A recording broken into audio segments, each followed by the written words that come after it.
Aqui nós vamos entrar então na provinha, né? Eu falo provinha, avaliação de matemática, não vale nota, viu, pessoal? Terceiro ano do ensino fundamental, turma C, ou A ou B, no caso. Primeiro bimestre de 2020, a data 29 de maio de 2020. Escola EE, professor Wilson Brandão Tófano, nome completo do aluno. Questão 1. A habilidade que eles vão usar: resolver problemas de adição e subtração com os diferentes significados. Então, aí nós temos as instruções. Leia pausadamente o enunciado sem entonações. Em seguida, oriente os alunos para que resolvam do seu jeito a situação apresentada. Na estante do quarto de Denis cabem 78 livros. Ele já guardou 55. Quantos livros faltam para Denis guardar? Nós temos aí as alternativas A, B, C, D. Logo abaixo nós temos aí um retângulo onde está escrito: utilize o espaço abaixo para resolver a questão. Ali eles poderão fazer as contas para resolver aí a questão então. Questão 2. Resolver problemas de adição. Pessoal, aqui na questão 3, a estratégia de cálculo para resolver problemas de adição, subtração ou multiplicação. Então, tem: na cantina da escola, Carol vende saquinhos com 8 bombons. Ela precisa preparar 21 saquinhos para a Páscoa. Quantos bombons Carol precisará para montar os saquinhos? Eles podem fazer a conta, podem fazer de cabeça, porém eles precisam explicar como eles fizeram. Então, eu sugiro que registrem a conta. Na questão 4, nós temos também estratégias de cálculo para resolver problemas de adição, subtração e ou multiplicação. Isabelle usou 5 ovos para fazer um bolo de chocolate na Páscoa para o Daniel. Quantos ovos ela usaria para fazer 5 receitas desse bolo? No quadro a seguir, escreva a resposta, porém, abaixo tem: utilize o espaço abaixo para resolver o problema. Então, esse retângulo aí é para resolver o problema, fazer a conta nos registros deles. E em cima, no escreva sua resposta, eles colocam o resultado final. Na questão 5, nós temos aí sistema monetário. Pode ser utilizado para resolver comparação, equivalência de valores em situação de compra, venda e troca. Então, olha lá. Nilson juntou suas economias para comprar pães. A seguir, estão representadas as cédulas e moedas que possuía. Nilson gastou todo o dinheiro na compra dos pães. Quanto ele gastou? Então, simulem aí com eles e coloquem eles na situação do Nilson, ok? É a forma mais fácil de resolver aí essas situações, problema que envolvem o sistema brasileiro, sistema monetário brasileiro. Na questão 6, nós temos, olha lá as instruções. Leia pausadamente o enunciado sem entonações, sem focar na resposta correta, que às vezes a gente bate o olho e já vê a resposta, porém a gente continua a leitura sem entonar. As crianças são muito espertas, são muito inteligentes, são sagazes. Elas conseguem pegar no ar. Então, quando a gente dá uma focada, elas já sabem. Em seguida, oriente os alunos para que resolvam do seu jeito a situação apresentada. Então, eles ficam bem à vontade. Gabriela foi fazer compras com sua avó. Na loja, havia um quadro com produtos em oferta, com o preço de cada produto. Se Gabriela escolher um fone de ouvido e uma agenda, quanto sua avó irá gastar? Então, nós temos aí uma análise de tabela simples, é uma tabela simples com 2 colunas. Temos a coluna dos produtos. Quais são os produtos, pessoal? Vamos lá.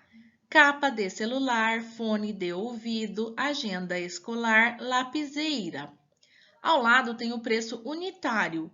Preço unitário é o preço de cada um. Então, uma capa de celular custa R$ 28,00. Um fone de ouvido custa R$ 29,00.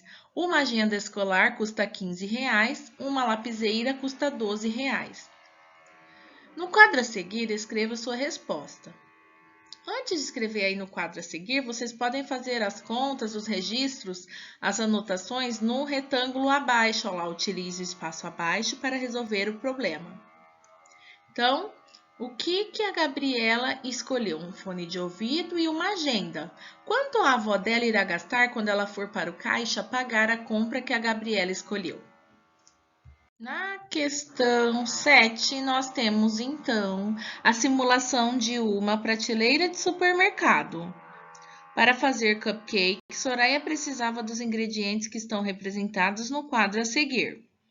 Ela foi ao mercado e esqueceu de comprar os ingredientes que estão localizados à esquerda dos ovos.